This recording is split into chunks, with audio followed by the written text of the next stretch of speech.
episode 13 of Talking Element, where we are on remote. We are back in Colorado Springs, and this time joined by Mike and Carrie Foster.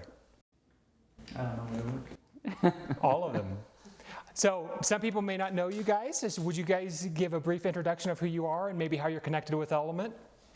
Well, we were back in Santa Maria when the whole Element thing began, and was playing drums in the church from day one to when we left. Which was a very hard day when you left, by the way.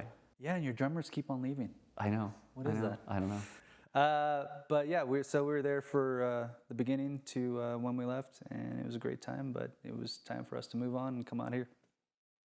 We're discussing the third will, week 3, being filled with the Holy Spirit, part 1. There are so many different things that kind of surround the ideas of being filled with the Spirit. So the verses we're looking at today are about Ephesians chapter 5, where it says, don't get drunk on wine, and the NIV will say, but be filled with the Spirit of God. And so we look at what that actually means in terms of being drunk versus what it looks like being filled with the Spirit. And really it comes down to the Spirit leading us to authentic lives where we trust Him and walk with Him no matter what comes our way, because the Spirit actually leads us to places when we're filled with Him of hope and comfort and life and moving forward in a steadfast way where we are authentic with one another. So, Holy Spirit, I wanted to just kick us off. What was your understanding of the Spirit, or has your understanding of the Spirit been? How has it changed over recent years? I can start with that one. I have a Catholic upbringing. So when I was little, the Holy Spirit meant two things. It was inanimate, which was the little flame at the top of the box on the altar that held communion. And as an animate object, I guess. Are you saying Element needs to get one of these? A tabernacle, yes, absolutely. Okay. To hold the elements. Okay. And then I also envisioned it at work being this little flame that just bounced around and showed up places. I don't know what it did, but this only happened in biblical times. It wasn't something current day. But as I got older and listened to more sermons and kind of, went to non-denominational churches, the Holy Spirit began to present itself as something that I needed. And it was part of the Trinity that I needed to understand. And it actually had a function that, I should know about in my life. So it became more present to me as I got older and understood it a little better. I always found the Holy Spirit really hard to understand, especially when I became a Christian when I'm like 17, and just the idea of the Holy Spirit. The Holy Spirit sounded scary to me at some points, because anytime someone talked about it, it was, at this church over here where they're barking or screaming and rolling around and all these crazy things are happening. I went to one. I actually went a couple, but one of them, it's scary. Like, am I supposed to do this? Is this what God's Spirit does in me? It's almost reframing our entire perception of who He is, because it's almost like the idea of the Spirit has been co-opted in a way that doesn't speak about Him as the reality of who He is. We talk about Him as an it, or this thing, or this power, and not actually a person. It's part of the Trinity, but not the part that He's part of the Trinity? There you go. But not the part that we want to necessarily immerse ourselves in or with, because it's intimidating. Mm-hmm. Yeah, I like how when Jesus says, I'm going to send you the Comforter. And do we ever talk about the Spirit as the Comforter? No, we don't, because it's not how our minds think about it. It's probably even the term Spirit that's in there. Well, you hear too, the Spirit moves, and that's like, oh gosh, what's going to happen? What's it going to make me move? Yeah. So, Carrie, what function? So you mentioned understanding Him better and the functions and your need for Him. What functions have you come to understand the Holy Spirit does in and through you? In our 24 years of knowing each other, we've talked about hearing the voice of God or Jesus or the Holy Spirit, and that, just off the cuff, we'll say, oh, we don't think we hear that or know that, but Spiritually deaf. Yeah. But sometimes you can easily say, oh, that was a God thing, when you have a situation where you prayed about it and it came into fruition, either what you expected, more than you expected, or different than you expected, but you can still see God working in it, and it's easy to identify that. But what about when you're praying and you're expecting to hear an answer?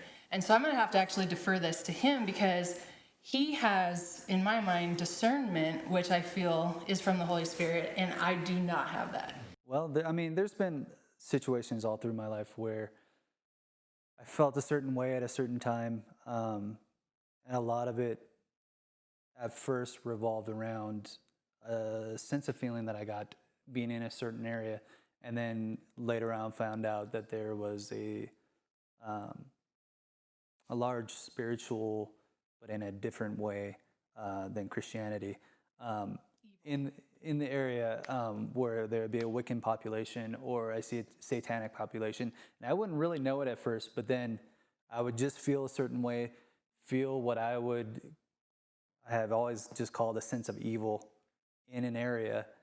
And then enter discernment again.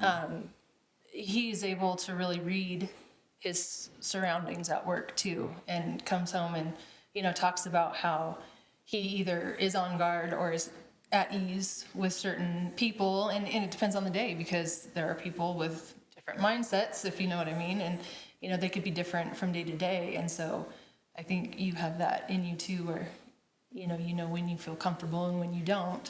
And that all, and it's places, but it's also people. I mean, there's been plenty of people that have crossed our paths where he just says that is not somebody that we're going to be hanging out with. And of course, my immediate thoughts used to be, and I think I'm better with it now, but it used to be, he's just not accepting of people, or whatever. But then I realized, I I said that about him before. yeah, but I gotta trust his discernment and his, I don't want to call it judgment, because I don't feel like it's that. I don't think he's just judging people. I think that he really has the ability to, I think he's being told, by the Spirit. He's the leader of a family, so he has to have that, for us, because I certainly don't have it.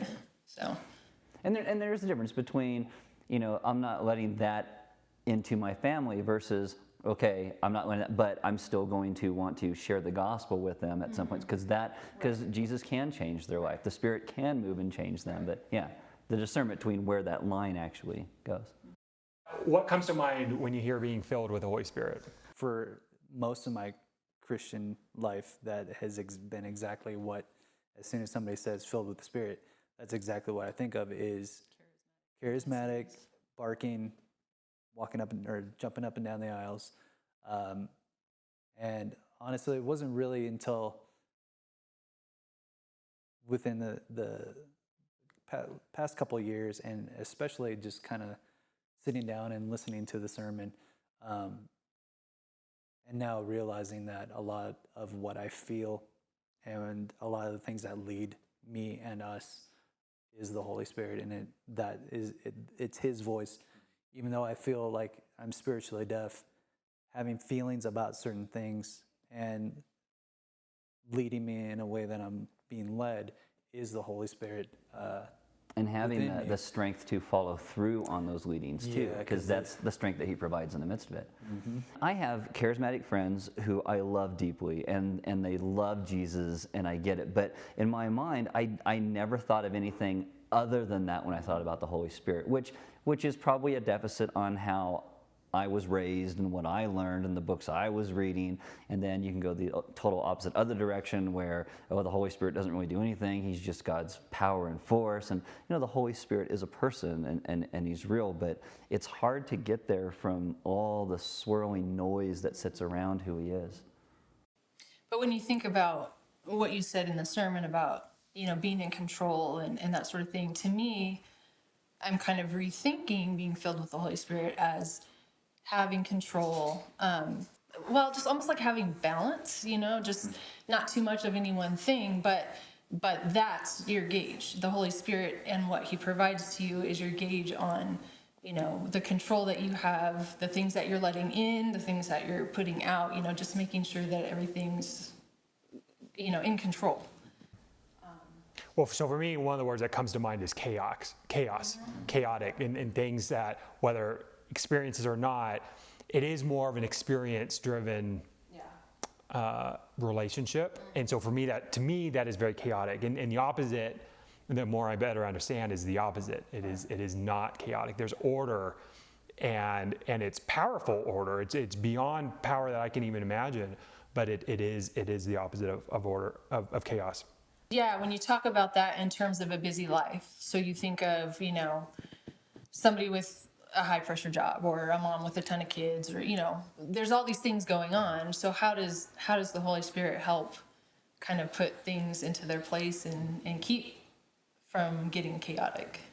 You know, how I'm kind of asking you a question now. Yeah. So I think the primary job of the Holy Spirit is to point us to Christ. And so when I am in chaos or not focused, one of the best things that came out of this redemption group training I went to was they recommend that when you're in a setting and you don't know what to say, ask for the words to say. And it's the simplest of concepts, but I do it I did it today when we were sitting down for this. Like I listened to the message and I'm like, I don't know what to say, God. I don't know what to ask. And asking that. And I think that applies to that midst of crazy life, family, friends, and COVID. I mean, asking God to reveal truth is really the only thing that calms the winds in the sails of life and steadies the ship somewhat. That is the only thing that makes sense, at least for me. So the 3 points you had said about being filled with the Holy Spirit is that it's opposite of debauchery. It's a life full of stimulation, even though we might not think that, and is a life filled with joy. And so I was hoping if you had a thought on one of those, and maybe in particular that. Well, I have one, if I can encourage you guys in one, because that life of stimulation is how God's Spirit leads you in discernment. Because that is like when we think stimulation, we think it's all, woo, I'm on stims, I'm going a million miles an hour. But the stimulation is that thing of, hey, listen, something's going on here. Pay attention. And if we don't know how to listen to it, we may turn around and be like, I'll get mad at everybody. But the stimulating thing is, hey, God's Spirit's trying to tell me something. What is it? And maybe an authentic thing in the middle of that would have been, I don't know, something is going on right now. Maybe we should pray about it, figure out what it is. Yeah. And you think in such a busy life, the last thing you need is more stimulation, but it's actually time to rethink what that stimulation means. And Proper stimulation. yes, exactly.